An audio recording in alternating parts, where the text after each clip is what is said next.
Just a few days back my friends at the DNA paper called upon me to write a monthly column for their newspaper. A common perception about actors is that they are incompetent at everything other than acting, and some are supposedly incompetent at that too. We aren't exactly meant to have other interests, well, except of the controversial kind, but as it happens, I do. I like to write. Of late I have spent time on Twitter like we all do and on the internet in general. The combined pressure of 140 alphabet limit and reading new words like twerking, described aptly by someone on the net as masquerading an ass seizure as dancing, has made me believe that I could contribute to the all-round well-being of the society with my writings also. What actually convinced me was, that if hashtag, a sign we earlier used for cuss words, can convey emotions, then my words on paper can also seem like pearls of wisdom, and it's about time my smart, genius side became public. So I decided to grab the axe and hack my foot myself by entering into 12 such potentially earth-shattering observations of the world around me. I have thus come up with the brilliant and original idea of writing about the 12 sun signs. But wait, this isn't your usual weekly or daily astro prediction column. That is best left to Mr. Bijan Darawala, Marjorie or Linda Goodman. I just think it's a good place to start. 12 columns, 12 sun signs, 12 traits I can write about. So I will pick the traits of these 12 sun signs and choose one that stands out the most, then I'll write around it. I'll write my personal experience, my point of view, or just something I see happening around me. Confused? Okay, read on. This month we begin with Libra. Librans are known for balance and harmony. The word balance tends to convey stillness, but oddly I look at balance as something that we need in life to keep things moving. It's something that we all have to do. Everyone from a tightrope walker to an accountant requires balance. An accountant has to balance debit with credit, while a star has to balance a public life with a private life. Most people have to balance lies and truth, or right and wrong. In my years of experience, one of the most intriguing balances I have had to find is that between science and superstition. In India we are intrinsically tied to superstition. It's a natural nuance of our lives. I am a science student, over 90% in electronics if I may add. This does not mean that I can open up a piece of electronic equipment and put it back together again. On that front I am like everybody else in the world, left holding one little gizmo part of the equipment, scratching my head, wondering, where was this supposed to fit, but more about this in another column. Being of a scientific bent of mind, I always take the scientific course of action. If a part of my body is disintegrating or broke, I am more than willing to change it at the hands of an expert, namely a surgeon. I have had 8 such removals and implants done over the course of 20 years. Thankfully, so far, no surgeon has come to me post-operation and quizzed, SRK, I have this little piece of green spleen left over from last night's procedure, can you tell me if it belongs to you, or then it could be bed number 42S. So I am a believer of science and its many benefits. Having said that, I would still not go for a bungee jump or do a skydive on Friday the 13th. Hashtag just saying. Some years ago I was faced with the balancing act of weighing my scientific bent against superstition. One evening I got to know my spine had a prolapsed disc and I had to go under the knife. It's a big surgery. It's considered equivalent to a brain surgery, from which I might just have benefited more, because it involves the spinal cord. As it happens, it also proved to be one of the grandest acts of equanimity I ended up engaging in. Everybody began to foretell doom. They listed all that could go wrong. They said I could be paralyzed or rendered voiceless. Thoughts raced in my own head as well. The doctors advised surgery as soon as possible. I was as scared as anyone might be at the thought of their spine being tampered with, so I gave a year to those who said they could cure my prolapse through the prolapse of medical science. Let me make it clear that I am not trying to undermine people's beliefs or superstitions. Different things work for different people. If you believe in something, then it works for you. A recent study has proved that people who believe in superstition get the job done better than those who don't, so who are we to question the world of the unknown and its unknownness? To me it was just intriguing that there was such a wonderful variety of cures and treatments on offer for a serious injury like mine. My family and friends all suggested different treatments ranging from acupuncture to oil made from the sting of a scorpion. I am proud to tell you that because of the deep desire to keep the balance, in caps because that's the topic, of things unperturbed, I tried most of them. What follows is an account of some of my escapades and misadventures up to the final day of surgery. These are excerpts from my yet unpublished book, and as you will read, you will realize there is no stretching or exaggeration of factual happenings.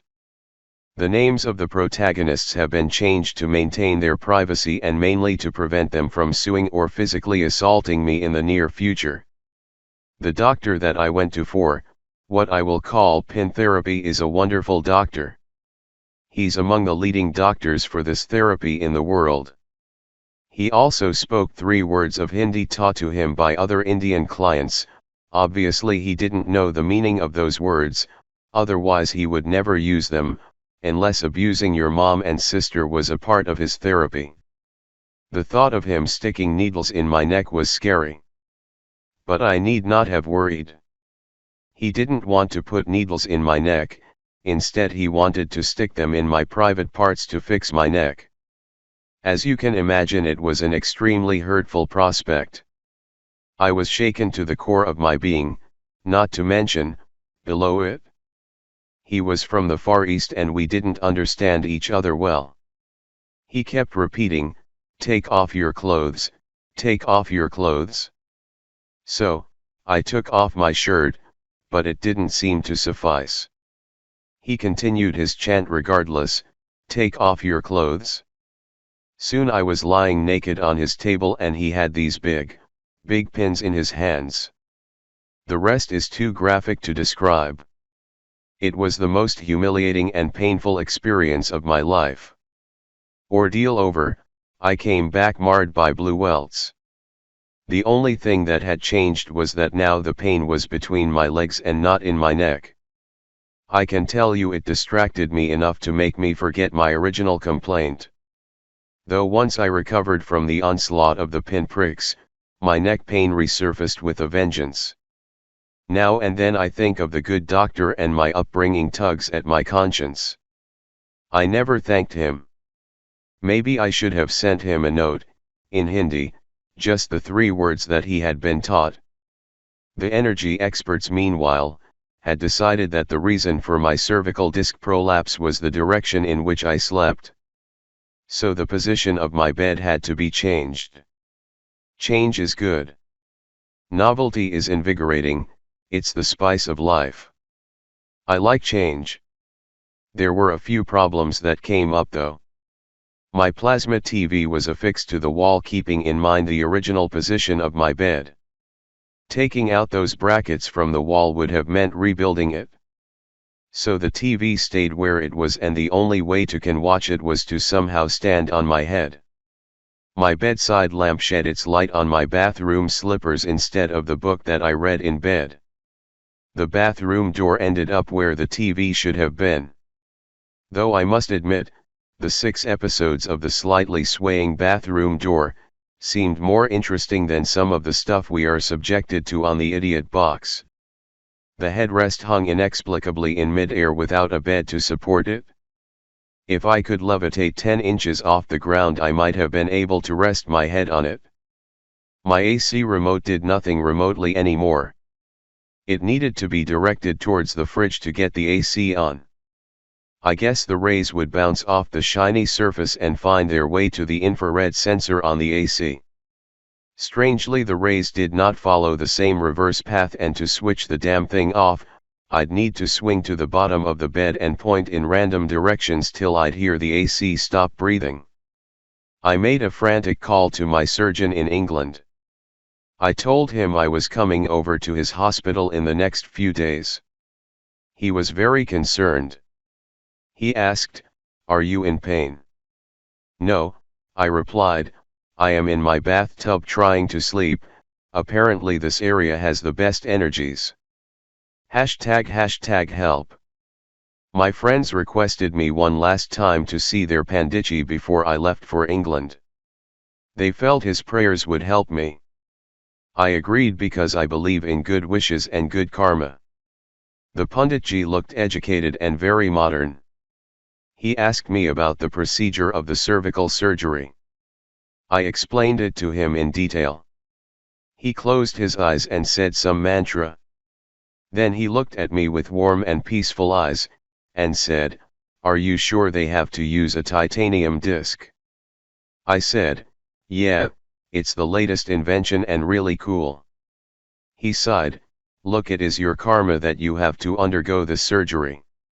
You cannot escape it.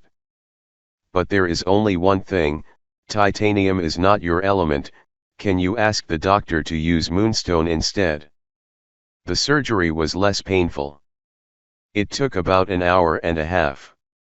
I was informed everything was excellent. As they say in our films, the operation is successful. What was humiliating was the hospital dress code. I believe a patient in a gown means that he or she is very ill and quite helpless. They need a lot of care and medical attention. It is a sort of uniform that tells you the person wearing it is deserving of your sympathy and concern. No one expects a Stella McCartney, but at least it should not make you dissolve into a merciless giggle. Picture a hobbling and helpless patient crossing you, walking slowly away from you. You're following him with your eyes, visibly moved. At this point your gaze misses his helpless expression entirely and lands unceremoniously on his butt. What purpose does this revealing and utterly humiliating outfit serve? I ask yet all fine people of the medical profession. Even when I had gone for my knee and ankle surgery in Austria, I was forced to wear this silly outfit. I could very well have been in shorts or Bermudas and got my knee operated on. It's not as if my butt needs to be flashed for easy access to my knee. I think this aspect of clothing needs to be relocated by the medical faculty around the world. It requires immediate, scientific attention. As I said, the complete collapse of everyone else's attempts to cure me through their well-meant suggestions eventually lead me to my spinal surgery. This of course did not deter them from claiming credit for its success when I got home. The horseshoe nailed outside my room in my absence had apparently cast its magic spell on the surgeon. The energy expert was convinced that his switching my furniture around had filled the gap in my spine, and my friends swore by their Pandichi's imaginary moonstone too. Maybe it was the energy balancing, maybe it was the surgery, or it could have been the shoeless horse, who knows? Perhaps faith and science are deeply interconnected. Maybe we just don't see the balance between them yet. Everything science proves today, it disproves tomorrow, and faith in an idea often brings it to its empirical fruition. Superstition is the belief in a supernatural causality. We cannot completely abandon it unless we fully understand the complexity and vastness of nature. I think it is safe to say that there are uncountable things in this world that will always remain beyond our understanding. Each of us chooses our own beliefs and lives by them, and all of us are limited by our own condition. The trick is to respect each and every form of well-meaning course of action, belief, superstition, and still look up to man's quest for knowledge, the yearning for scientific discovery, to back it up. That's what I did. I chose titanium over the EEO moonstone, and it worked for me, touch wood.